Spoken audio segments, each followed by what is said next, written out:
Alhamdulillah pada hari ini terima kasih kepada rekan-rekan sejawat, guru sekolah dan guru sekolah yang telah bersedia meluangkan daripada waktunya dalam rangka presentasi saya untuk modul 1.4 tentang budaya positif. Di sini saya akan memaparkan daripada modul 1.4 budaya positif, yaitu pembelajaran diseminasi. Ini seperti mempercepat waktu, saya adalah satu kakak Indonesia dulu, saya Ramadan SPSD, saya guru besar angkatan 11 kelas 02. Itu di sini bukan Bapak Ibu sedikit saya paparkan tentang diseminasi yang sudah kami pelajari bersama Ibu Fasil, kemudian dari pada pemerintah trafik.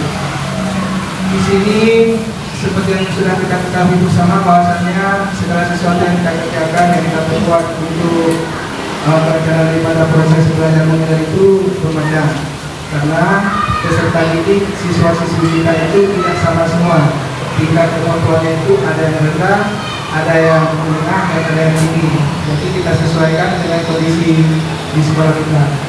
Selanjutnya, pada saat kita akan mengajar, setiap kelas kita itu mempunyai kesepakatan kelas. Kesepakatan kelas itu kita buat berdasarkan kesepakatan kita sebagai seorang guru dengan peserta didik. Jadi di sini secara garis umumnya kesepakatan kelas itu yang pertama adalah menghargai daripada orang lain. Jadi orang lain itu yang dimaksud di dalam kelas adalah rekan-rekannya, semua peserta didik. Kalau misalkan antara satu peserta didik dengan peserta didik yang lain tidak saling menghargai, itu akan terjadi keracuan yang sangat dalam proses belajar mengajar. Selanjutnya, kita membiasakan mengangkat tangan jika bertanya. Jadi, apabila seorang guru memberikan pertanyaan kepada si siswa ini, untuk lebih cepatnya si siswa itu menunjuk tangan ataupun mengangkat tangan baru dia menjawab. Selanjutnya adalah saling berkolaborasi, bekerja sama. Ini biasanya kita terapkan dalam pembelajaran berkelompok. Silakan ini dikhususkan untuk guru ya, karena kalau misalkan di sekolah dasar itu siswa-siswi tidak diperkenankan membawa daripada perangkat gawai apabila tidak ada keperluan yang menjurus ke pembelajarannya. Kemudian lagi yang terakhir adalah menjaga kebersihan bersama. Ini kita terapkan apabila ada pembelajaran yang mempraktikkan sesuatu. Mempraktikkan sesuatu itu yang memang barang harus dipakai ya. Selanjutnya adalah budaya positif atau ekosistem positif. Di sini kita ambil contoh sebagai perbandingannya adalah dengan hidup tumbuh-tumbuhan.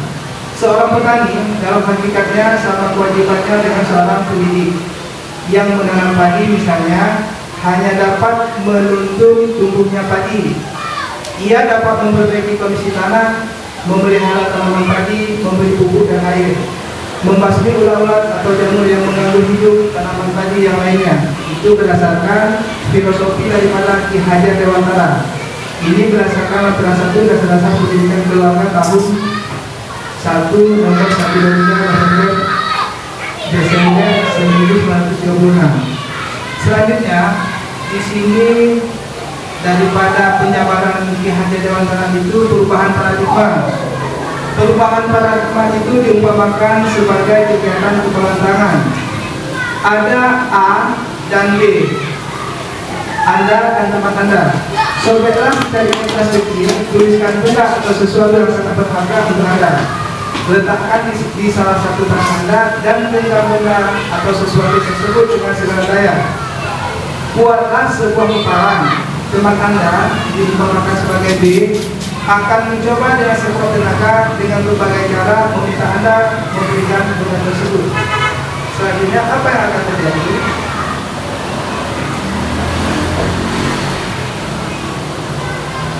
Perubahan paradigma teori kontrol, ilusi kontrol. Kita sebagai guru bertugas mengontrol murid.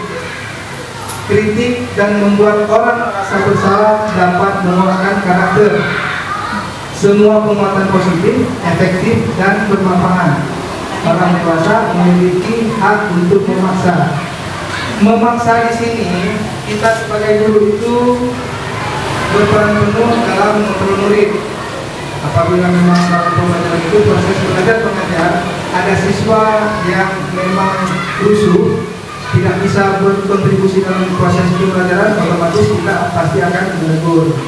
Nah, Bapak Ibu, seperti yang kita ketahui bersama bahwasanya sekarang kita mengajar sesuai dengan kodrat zaman. Jadi saya sendiri kalau memang ada siswa-siswi yang begitu, pasti sedikitnya ada kita melakukan daripada tindak kekerasan.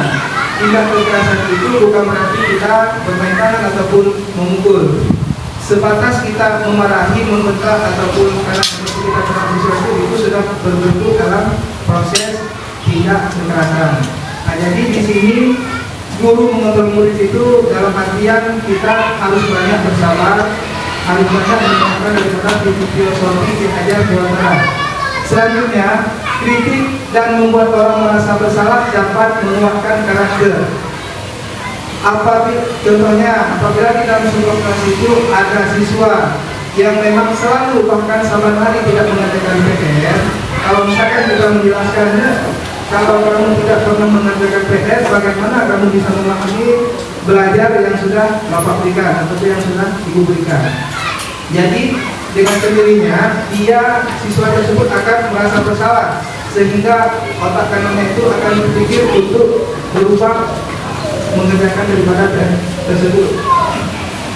Semua penguatan positif, efektif dan bermanfaat.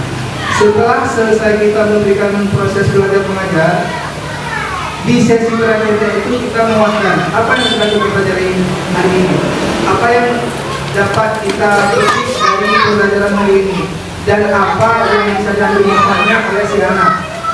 Yang terakhir adalah orang dewasa memiliki hak untuk memaksa. Memaksa di sini dalam artian memaksa untuk kebaikan. Kalau misalkan seperti saya jelaskan tadi, saban hari anak tidak pernah mengerjakan PR, kita memaksa ataupun kita membuat pendekatan dengan orang tua supaya anak tersebut bisa dan selalu giat untuk melaksanakan daripada pekerjaan rumah. Selanjutnya, perubahan paradigma stimulus respon. Ini berdasarkan teori kontrol. Pertanyaannya adalah, bisakah kita mengontrol seseorang? Ini ada dua penjabaran. Penjabaran yang pertama adalah stimulus respon. Kita mencoba mengubah orang agar berpandangan sama dengan kita. Kalau secara teori kontrolnya adalah kita berusaha memahami pandangan orang lain tentang dirinya. Untuk stimulus respon ini, kita mencoba mengubah orang agar berpandangan sama dengan kita. Itu tidak mungkin. Itu tidak mungkin kita lakukan karena pada kodratnya semua orang itu mempunyai hak yang sama. Dan kita jangan sekali-kali pernah untuk berpandangan memaksakan seseorang itu harus sama dengan kita. Nah, jadi orang punya hak dan pandangan yang sama begitu juga dengan kita. Yang kedua adalah perilaku buruk dilihat sebagai suatu kesalahan. Kalau secara teori kontrolnya adalah semua perilaku memiliki tujuan. Nah, jadi yang kita lihat itu ada hal-hal yang buruk.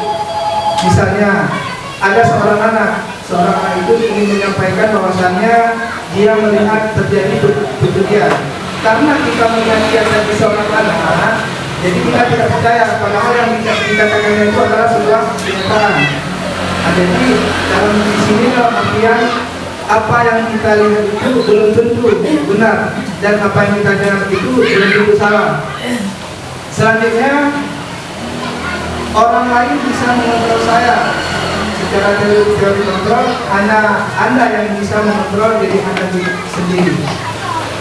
Sebesar apapun usaha yang dilakukan sebuah orang untuk bisa mengontrol diri kita, itu adalah hal yang mustahil. Tidak mungkin itu. Yang bisa mengubah kita, yang bisa mengontrol kita, yang bisa melakukan segala sesuatu terhadap diri kita adalah diri kita sendiri.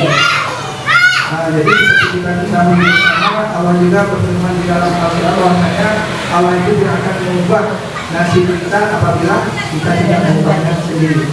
Lanjut, saya bisa mengontrol orang lain. saya bisa mengontrol orang lain, secara teori kontrolnya Anda tidak bisa mengontrol orang lain. Nah, jadi di sini masing-masing kita mempunyai kontrol untuk diri sendiri, kita untuk orang lain secara keputusannya. Selanjutnya penguasaan ada pada saat rujukan gagal. Secara teori kontrolnya, kolaborasi dan konsensus menciptakan pilihan yang baru.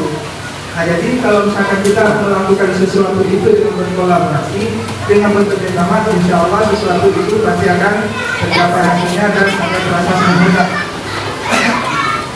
Yang terakhir, model berpikir menang kalah. Secara teori kontrolnya, model berpikir menang. Kalau kita selalu ingin menang, tidak mau mengalah, itu tidak akan pernah sukses. Nah, jadi kalau misalkan memang kita melakukan sesuatu yang salah, kita harus berani mengakui daripada kesalahan dan kesalahan yang sudah kita buat. Selanjutnya kita masuk ke bab disiplin. Apakah makna daripada disiplin? Disiplin itu berasal dari bahasa Latin disciplina, yang artinya adalah belajar. Makna asal dari kata ini berkonotasi dengan disiplin diri dari murid-murid Socrates dan Plato. Disiplin diri membuat orang mengenali potensinya menuju sebuah tujuan, apa yang akan dihargai. Namun dalam budaya kita, makna kata disiplin telah berubah menjadi sesuatu yang dilakukan seseorang pada orang lain untuk mendapatkan kepatuhan. Kecenderungan adalah menghubungkan disiplin dengan ketidaknyamanan, bukan dengan apa yang terhargai atau pencapaian suatu tujuan yang mulia. Nah, jadi secara garis besarnya disiplin dalam mengajar, disiplin dalam kehidupan sehari-hari. Nah, jadi kalau misalkan memang kita ingin menerapkan kedisiplinan itu di sekolah, itu semua harus dimulai dengan dari diri kita sendiri. Susah tuh Bapak Ibu kalau misalkan kita ingin menerapkan seperti yang dikatakan ini, itu susah. Kenapa? Karena kita terkendala dengan lingkungan sekitar. Apalagi kalau misalkan kita lihat di sekolah kita ini, kalau misalkan memang sudah hujan pada saat pagi hari itu, otomatis anak-anak pasti akan berkurang untuk pergi ke sekolah. Selanjutnya, teori motivasi perilaku manusia. Yang pertama adalah untuk menghindari ketidaknyamanan ataupun dukungan. Apa yang terjadi apabila saya tidak melakukannya, itu termasuk dalam motivasi eksternal. Motivasi eksternal itu adalah motivasi yang diberikan oleh orang lain, bisa berupa dari seseorang, dari buku referensi ataupun dari buku dalam. Yang kedua, untuk mendapatkan imbalan dari orang lain, institusi. Apa yang saya dapat, apakah saya menyukainya, itu termasuk dalam motivasi eksternal. Karena kalau misalkan sesuatu yang diberikan oleh orang lain, instansi, itu adalah sebuah penguasaan. Penguasaan di sini dalam arti mau tidak mau kita harus menerima. Kita harus menerima. Karena apa? Karena kita sudah bekerja dan masuk ke dalam kehidupan yang beraneka ragam.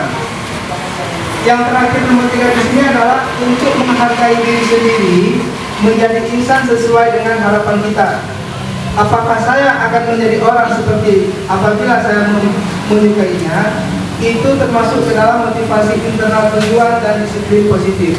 Nah, jadi seperti yang saya jelaskan tadi, kesemua itu berasal dari diri kita. Apabila kita kembangkan, itu insya Allah akan berguna untuk diri kita sendiri dan berguna untuk diri orang lain. Selanjutnya, ini adalah gambar daripada Ki Hajar Dewantara. Ki Hajar Dewantara itu adalah seorang pemikiran, konsepsi keteladanan, sikap merdeka, dan tingkatan kelima. Ki Hajar Dewantara mengatakan merdeka itu tidak hanya terlepas dari perintah, tetapi juga cakap buat untuk memerintah diri sendiri. Secara garis umumnya, seperti yang kita ketahui bahwa merdeka itu adalah bebas. Negara merdeka, negara yang bisa berdiri dengan sendirinya, dengan pemerintahan sendiri. Tetapi yang paling utama dan terutama sekali adalah kita memerdekakan diri kita sendiri. Memerdekakan diri kita sendiri dalam artian kita tidak dikekang oleh peraturan-peraturan yang memang dibuat untuk kepentingan orang lain yang memang tidak sesuai dengan kodrat zaman dan kodrat alam seperti yang kita rasakan sekarang ini. Selanjutnya, budaya positif. Budaya positif ini ada sebuah siklus menjelaskan tentang budaya positif, lingkungan positif, keyakinan kelas, dan peraturan kelas. Ini semua dimulai dari hal yang paling kecil adalah peraturan kelas. Setelah ada peraturan kelas, akan terciptanya keyakinan kelas, selanjutnya akan terciptanya lingkungan positif, dan yang terakhir adalah budaya positif. Budaya positif itu mengarah ke hal yang lebih baik secara kemajemukan. Selanjutnya, apa itu keyakinan kelas, hukuman, dan penghargaan? Di sini ada 3 ya. Mengapa keyakinan kelas bukan peraturan saja? Mengapa? Poin yang pertama adalah mengapa ada peraturan harus menggunakan helm bila mengendarai kendaraan roda 2? Yang kedua, mengapa ada peraturan 3M? Menggunakan masker, mencuci tangan, dan menjaga jarak 1,5 meter. Poin yang terakhir adalah mengapa harus datang tepat waktu pada saat mengikuti pelatihan. Nah, jadi secara garis besarnya yang bisa saya pahami di sini adalah mengapa ada peraturan harus menggunakan helm bila mengendarai kendaraan roda 2. Kita mempunyai sebuah kendaraan roda 2 ataupun bahasa umumnya Honda, kita beli sendiri, nyawa kita sendiri, harta kita sendiri. Kenapa pemerintah harus mewajibkan kita menggunakan helm? Ini adalah termasuk ke dalam poin keselamatan. Yang kedua, mengapa ada peraturan 3M? Menggunakan masker, mencuci tangan, dan menjaga jarak 1,5 meter. Ini mencakup ke dalam aspek kesehatan. Yang terakhir adalah mengapa harus datang tepat waktu pada saat mengikuti pelatihan. Itu adalah kedisiplinan. Untuk mendukung motivasi intrinsik, kembali ke nilai-nilai atau keyakinan-keyakinan lebih menggerakkan seseorang dibandingkan mengikuti serangkaian peraturan-peraturan. Nah, jadi setiap orang itu memang sudah punya prinsip tentang peraturan yang sudah dia tahu, yang sudah ada. Tinggal apakah dia bisa mendisiplinkan diri sendiri sebelum tersebut mendisiplinkan orang lain. Selanjutnya ada 2 buah tabel. Pertanyaannya adalah mana yang merupakan keyakinan kelas? Mengapa? Di 2 buah tabel ini sudah dijabarkan. Yang pertama adalah kesepakatan kelas. Kesepakatan kelas ini berbeda-beda Bapak Ibu. Kelas 1, kelas 2, kelas 3 sebagai fase A itu tidak sama dengan kelas 4, 5, dan 6 sebagai fase B. Di sini kesepakatan kelas secara umum adalah datang tepat waktu, kemudian pada saat masuk dalam kelas mengucapkan salam. Yang kedua adalah menjaga kebersihan sekolah. Susah. Saya sendiri kalau misalkan saya lihat pagi-paginya itu anak-anak sudah piket semua, sudah bersih. Begitu pada saat jam istirahat kita masuk kembali itu lorong sudah kotor lagi. Walaupun kita habiskan waktu untuk membersihkan kelas, itu sudah termakan ke dalam jam mata pelajaran. Yang ketiga adalah berdoa sebelum dan sesudah melakukan kegiatan. Itu sudah lumrah, itu sudah umum kita lakukan dari dulu sampai sekarang. Pada saat anak-anak akan memulai pelajaran, anak-anak akan membaca doa, lebih-lebih di pelajaran agama ya. Selanjutnya adalah aktif dalam pembelajaran. Aktif dalam pembelajaran ini kadang-kadang kalau misalkan teman kita lihat tidak semua siswa itu aktif. Dalam artian kadang-kadang siswa itu ada yang ceria, ada yang cuma duduk aja. Latar belakang anak-anak tersebut harus kita ketahui dulu sebelum kita melempar sebuah pertanyaan. Yang terakhir itu adalah tertib. Tertib itu artinya tidak boleh keluar masuk kelas apabila tidak ada sesuatu hal yang memang sangat urgen. Kesepakatan kelas yang di kolom B ini adalah yang pertama, kami guru dan murid harus saling menyayangi. Yang kedua, kami murid yang semangat belajar. Yang ketiga, kami murid yang peduli dengan teman-teman. Nah, jadi kalau misalkan memang itu kesepakatan kelas itu kita sesuaikan dengan keinginan dan kemauan daripada peserta didik kita di kelas masing-masing.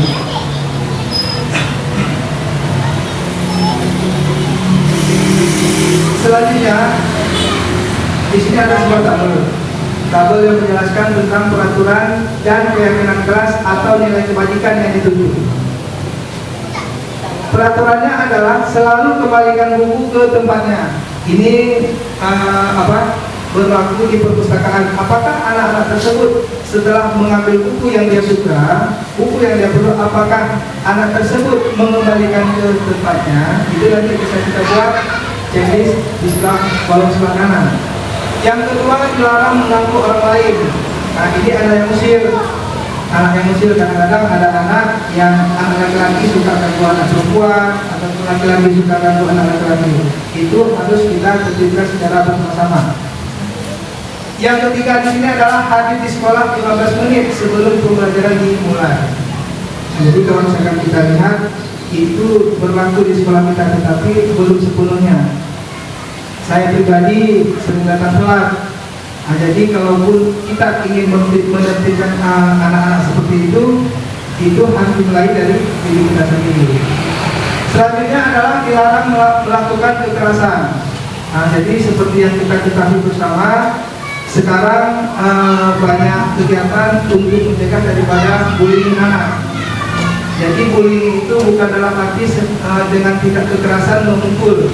Bullying itu bisa makna dalam perkataan, tidak mesti selalu harus dengan perbuatan. Selanjutnya dilarang menggunakan narkoba. Narkoba itu biasanya kalau misalkan kita lihat sekolah, seperti kalau misalkan narkoba itu sudah ada ataupun sudah diketemukan kasusnya itu di sekolah menengah atas. Kalau misalkan di SD ini biasanya anak-anak cuma baru-baru belajar, ingin tahu tentang merokok ataupun yang lainnya. Selanjutnya adalah bergantian atau menunggu giliran. Anak-anak jadi Pak, Bu, saya dulu mau kemana? Mau ke kamar mandi. Begitu dia sudah sampai ke kamar mandi, ternyata kawannya lagi di dalam, digedor-gedor pintunya, ditenang-tenang pintunya, itu tidak boleh. Harus bergantian dan menunggu giliran masing-masing. Gunakan masker. Gunakan masker ini umumnya kita jabarkan pada saat terjadi daripada masa pandemi kemarin ya, COVID-19. Kemudian lagi jangan berlari di kelas atau di koridor. Anak-anak begitu kita tinggal sebentar, jangan ikut ya, Bapak ada keperluan ke kantor sebentar ataupun kita ke kamar mandi, itu dia sudah berlari ke sana kemari, naik meja, naik kursi, malahan berlari di koridor ataupun di teras sekolah.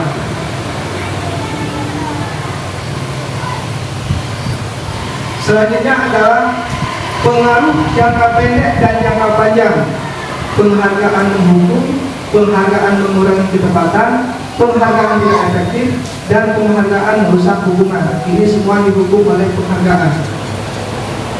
Jadi kalau misalkan kita mendidik anak-anak itu sulit, terlebih lagi anak SD. Anak SD ini kan belum mengerti apa-apa. Kadang-kadang kalau misalkan pun kita ngomong tidak banyak menggunakan bahasa Indonesia, mereka tidak mengerti, Bapak Ibu. Nah, jadi itu sangat membutuhkan usaha yang sangat ekstra ya.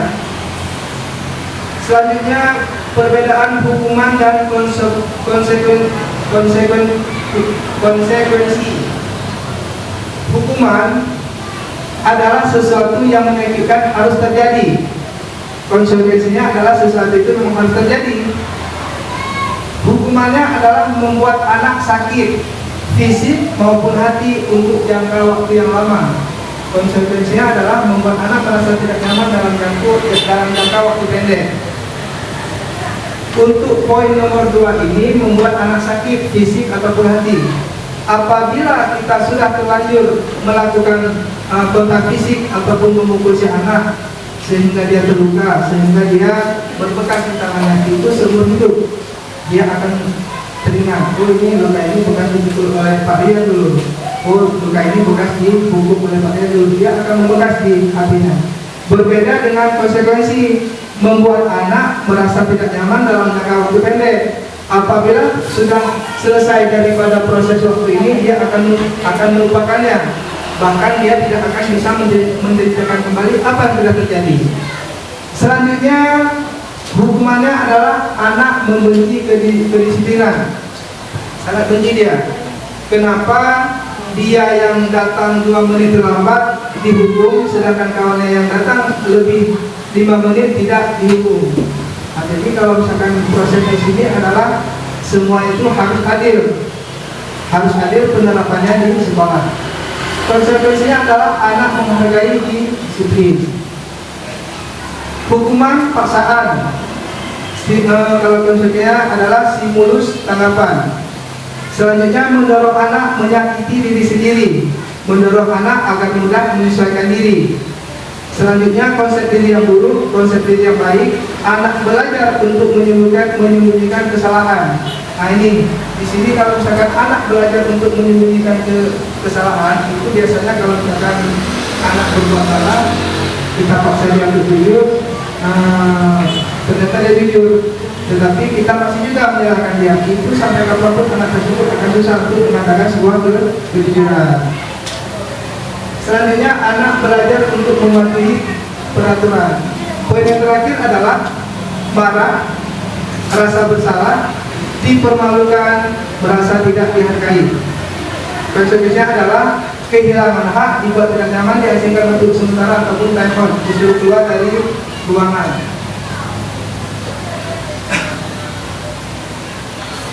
Selanjutnya tindakan guru. Tindakan guru ini berupa hukuman atau konsekuensi. Menyuruh murid mencatat, saya tidak akan terlambat lagi sebanyak 100 kali karena terlambat datang ke sekolah. Ini termasuk ke dalam hukuman atau konsekuensi. Yang kedua, menyuruh murid lari mengelilingi lapangan basket 2 kali karena terlambat hadir ke sekolah. Yang ketiga, meminta murid push up sebanyak 15 kali karena ke sekolah tidak memakai masker. Selanjutnya meminta murid mengganti kertas tugas teman yang dicoret-coret.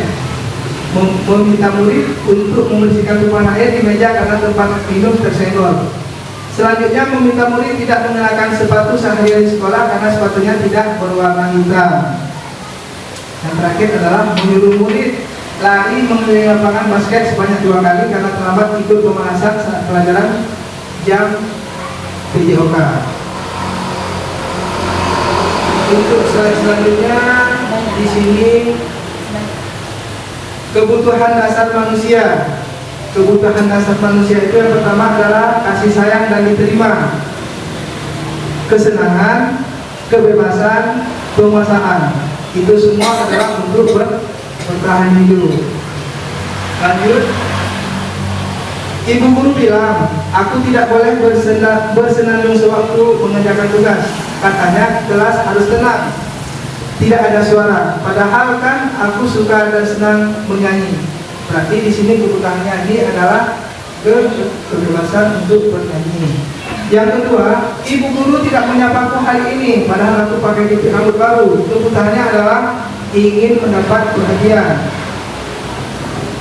Selanjutnya aku bosan. Masa belajarnya cuma gitu-gitu aja, dengerin ibu guru aja. Kebutuhannya adalah untuk mendapatkan sesuatu yang baru. Yang terakhir, aku sebel, gambarku tidak rapi, malah ibu guru nunjukin ke teman-temanku di depan kelas. Kebutuhannya adalah tidak dipublikasikan sesuatu yang tidak itu dilakukan oleh si anak. Ini 5 posisi kontrol. 5 posisi kontrol, motivasi, identitas gagal, identitas berhasil sukses, dan identitas berhasil sukses ataupun untuk berdiri. Jadi nanti ini kalau misalkan memang perlu untuk kita bersama akan saya bagikan daripada penjelasannya itu. Lanjut. Apa itu restitusi? Restitusi adalah proses menciptakan kondisi bagi murid untuk memperbaiki kesalahan mereka sehingga bisa kembali ke kelompok mereka dengan karakter yang lebih kuat. Jadi kita menemukan karakter kepada siswa ini untuk melakukan sesuatu berdasarkan kemampuan dan potensi yang ada di dalam diri siswa itu masing-masing.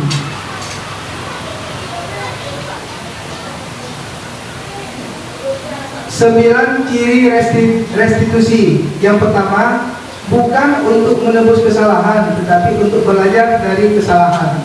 Yang kedua, memperbaiki hubungan. Yang ketiga, tawaran, bukan paksaan. Nah, jadi anak itu berhak memilih sesuai dengan kemampuan dia. Yang keempat, menuntun untuk melihat ke dalam diri. Yang kelima, mencari kebutuhan dasar yang mendasari tindakan. Yang keenam, cara untuk memperbaiki diri. Yang ketujuh, fokus pada karakter bukan tindakan. Kedelapan, fokus pada solusi. 9, mengembalikan murid yang berbuat salah pada kelompoknya dengan penyebaran-penyebaran yang lain. Selanjutnya, segitiga restitusi. Segitiga restitusi ini seperti saya katakan tadi, nanti kalau misalkan penjelasan bisa kita printkan ya, karena ini materinya itu banyak. Selanjutnya, menstabilkan identitas untuk membuat murid yang merasa gagal karena berbuat salah menjadi positif terhadap dirinya sendiri. Guru berkata, berbuat salah itu hal yang manusiawi. Tidak ada manusia yang sempurna. Bapak atau ibu juga buat salah. Kita pasti bisa menyelesaikan permasalahan ini. Bapak atau ibu tidak tertarik untuk mencari tahu siapa yang benar, siapa yang salah. Bapak ibu lebih tertarik untuk menyelesaikan masalah. Kalau kamu menyalahkan dirimu sendiri terus menerus, apakah kamu bersikap baik pada dirimu sendiri? Kita sibuk menyalahkan orang lain, kita salahkan sila, kita salahkan sendiri, tetapi kita tidak berkaca dari diri kita sendiri. Kita salahkan diri kita sendiri dengan perubahan, bukan berarti harus secara terus menerus. Selanjutnya, validasi tindakan yang salah.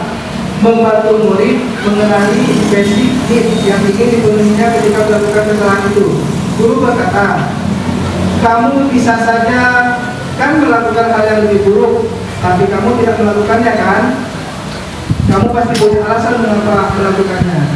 Apa yang penting bagi kamu?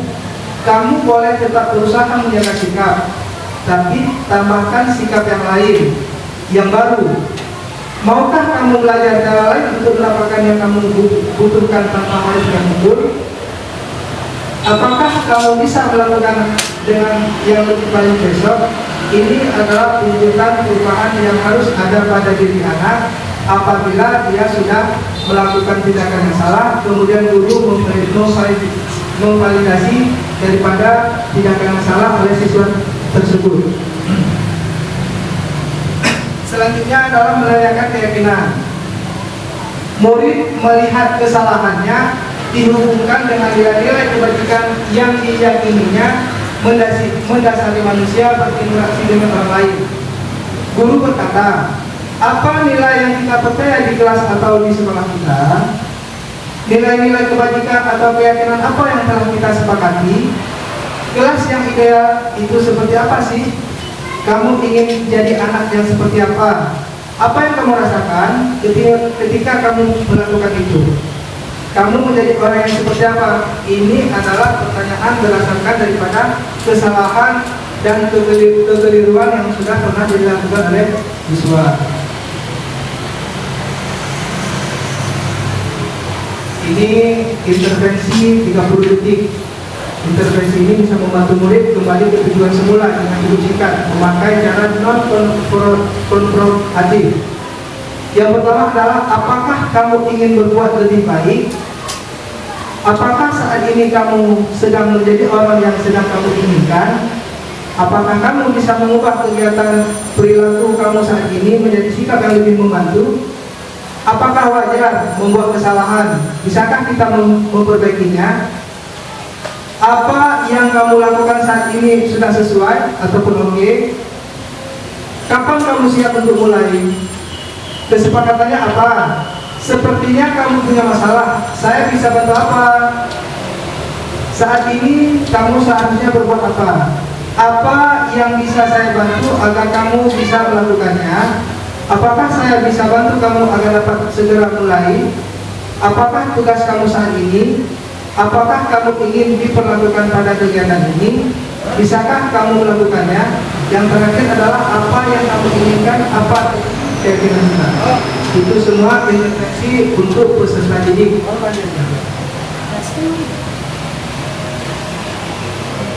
Selanjutnya di sini hal baru apa yang mengubah paradigma saya? Yang kedua, perasaan apa yang muncul selama mengikuti sesi ini, khususnya mengenai makna disiplin dan motivasi intrinsik. Yang ketiga, saya akan menjadi among yang seperti apa setelah mengikuti sesi ini. Nah, jadi di sini kami calon guru penggerak atas itu dituntut setelah mengikuti daripada modul 1, modul 2 itu dituntut harus ada perubahan yang mendasar dari kami masing-masing. Nah, jadi hal-hal yang baru yang kita dapat di sini mungkin sudah pernah kita alami dan pernah kita jalankan sehari-hari tanpa kita sadari. Selanjutnya di sini ada video daripada penjelasan anak-anak yang berbuat salah.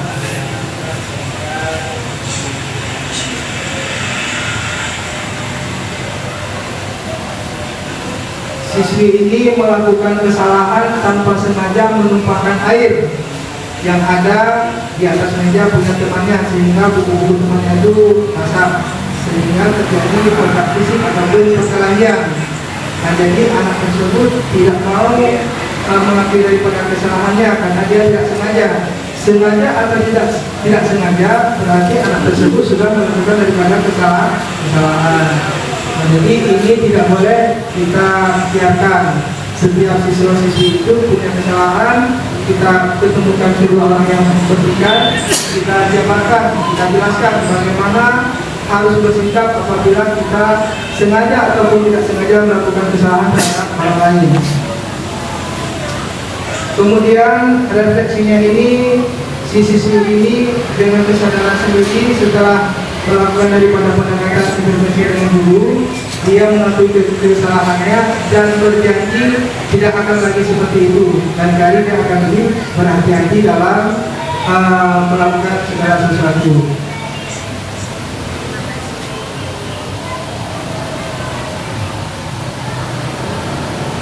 Ini presentasi ataupun penjelasan yang bisa saya dapatkan. Terima kasih atas perhatian waktu yang diberikan. Dengan perasaan mohon maaf. Saya kira Assalamualaikum warahmatullahi wabarakatuh. Mungkin kalau sedang ada pertanyaan boleh kalau ada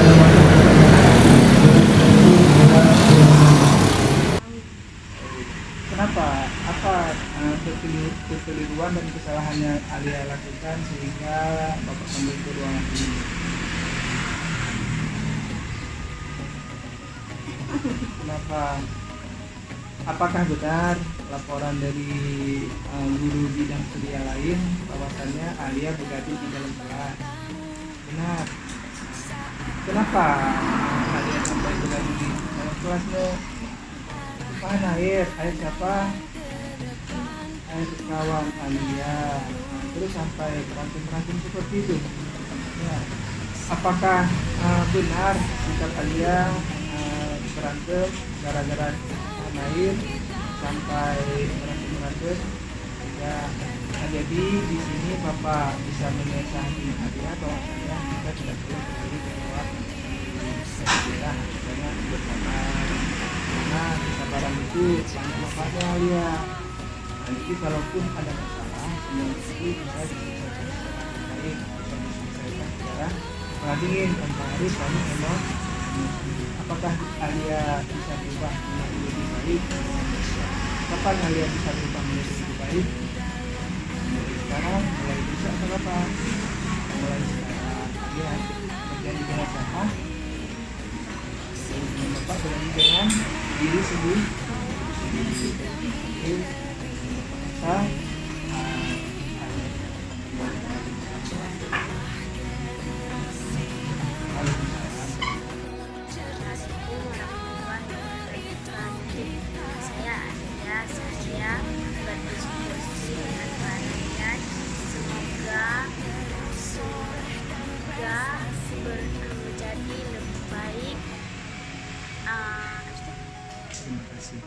terima kasih dengan Pak Raya. Assalamualaikum warahmatullahi wabarakatuh.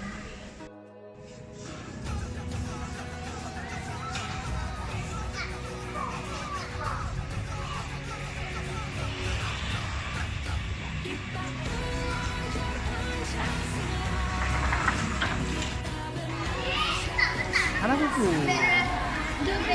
Hah? Bukan video Tigula.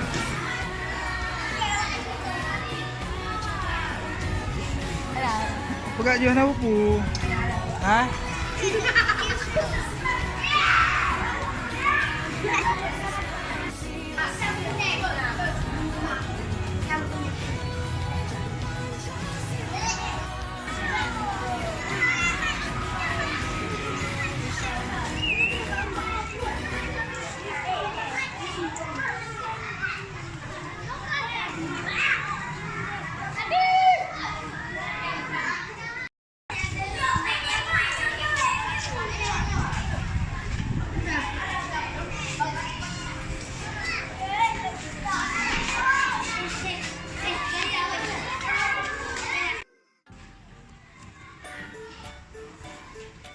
Coba dengarkan semua Bapak absen yang Al-Fisar Al-Faris Al-Aksafir Alia Azhara Alifah Samra Alisa Kairawuda Aufara Putri Aulia Rizki Kordelia Kamila Makani Faris Nawfal Fatih Zahira Fajar Adila Zahra Husni Mubarak mana? Ada kabar apa ya? Indira Madira Jihan Nafisa Sylvia Mirza Akila Muhammad Aliga Retiga Muhammad Fauzan Al-Muzani Muhammad Al-Habsi Muhammad Arismo Muhammad Abiyah Fahmi Enggak Muhammad Fahmi Muhammad Abdul Muhammad Yusri Azharul Kaila Naufal Adilun Nurul Kapia Siti Khadijah dan Siti Khadijah Fiza Ketua Ismail Reza Lidat Syakira Zalfa Alina Zandra Walidin.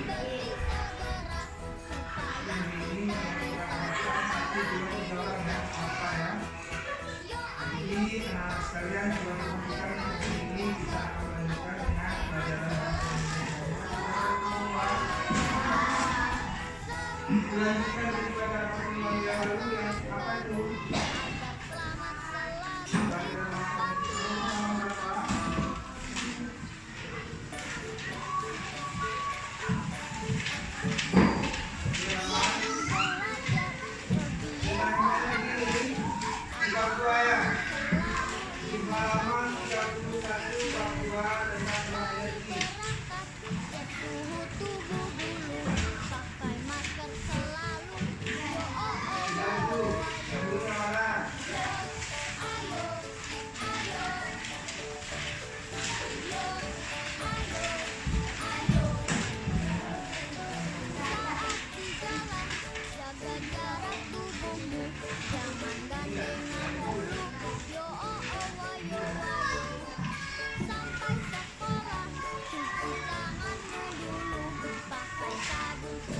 Assalamualaikum.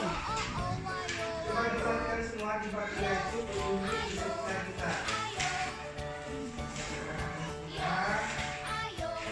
Dalam bab ini kita akan mempelajari tentang yang pertama membaca dan memahami isi teks petunjuk. Memahami, membaca isi teks daripada petunjuk. Selanjutnya menulis teks petunjuk sendiri. Yang kita itu punya kemampuan sendiri-sendiri. Contohnya, kalian sama-sama disuruh baca sebuah cerita yang berjudul Si Madu Bunda. Dan kita bersama bahwasanya cerita itu adalah cerita rakyat yang berasal daripada ataupun yang simbol lingkungan ini adalah menceritakan tentang seorang anak yang meminta kepada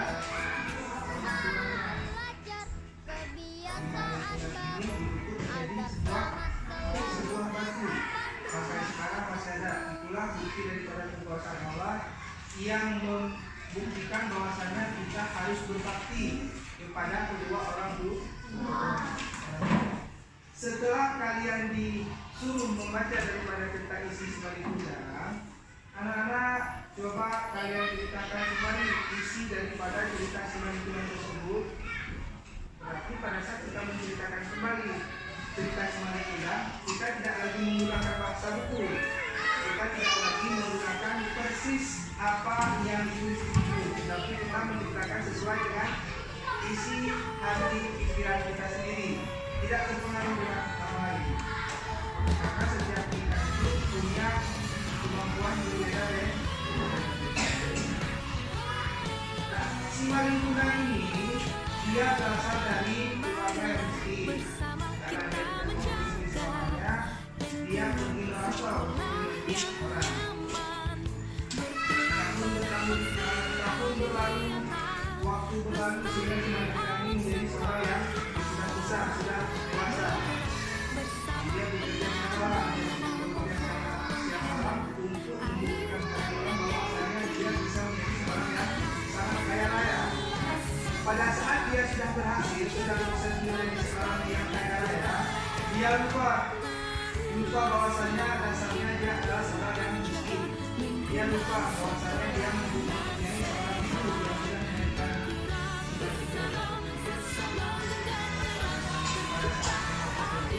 Simalin Kundang ini menikahlah dengan seorang putri raja, seorang anak gembira. Sehingga Simalin Kundang ini menjadi sangat bersyukur, sangat tenang. Di mana-mana orang membicarakan tentang Simalin Kundang tersebut. Pada saat Simalin Kundang ini diajak oleh istri yang kebetulan beberapa tahun, dia menjadi sombong. Ada seorang wanita yang sangat tua, dia tidak mengerti bahwasanya seorang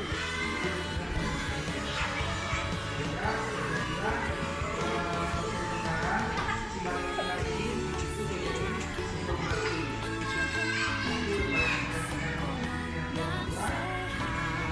Kita tidak akan berhasil karena ada 3 orang yang harus kita hormati.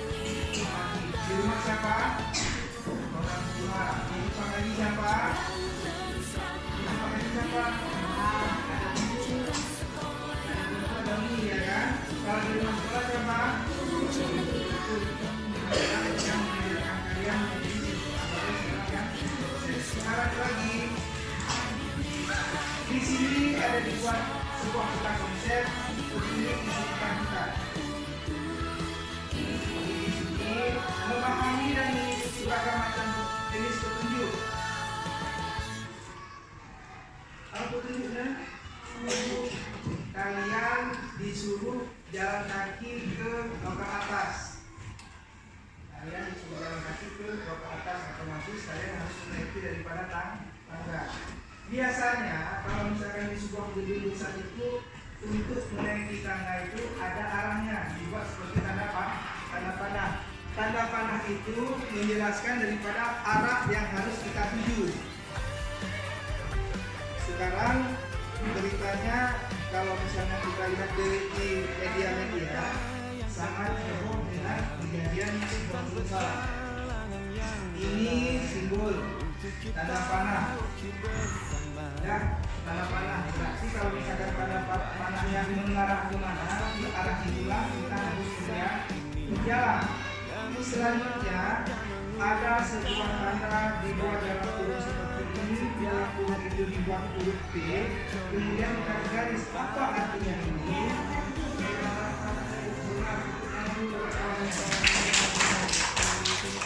Jadi kalau misalnya ada simbol seperti ini, bisa dibuat di dalamnya itu disiram. Jangan kita pakai dengan suatu karena itu dilarang Pak. Jangan macam simbol ini. Yang kalian lihat di sini gambar apakah ini?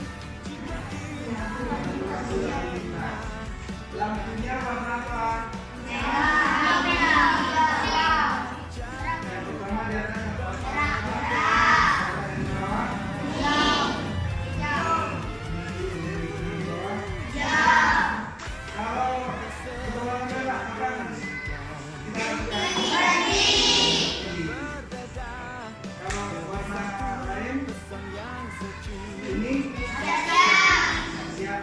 Jadi kalau berlawanan dulu hijau. Ini ada halaman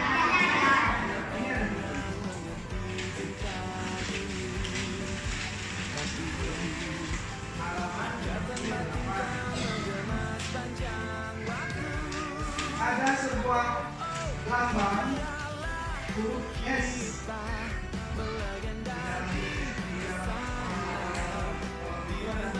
Dan disiram apa?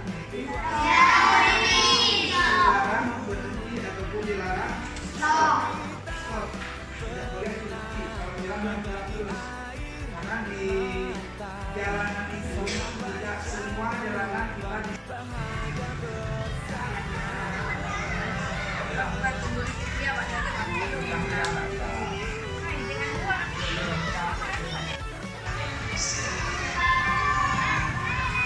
Iya, Pak.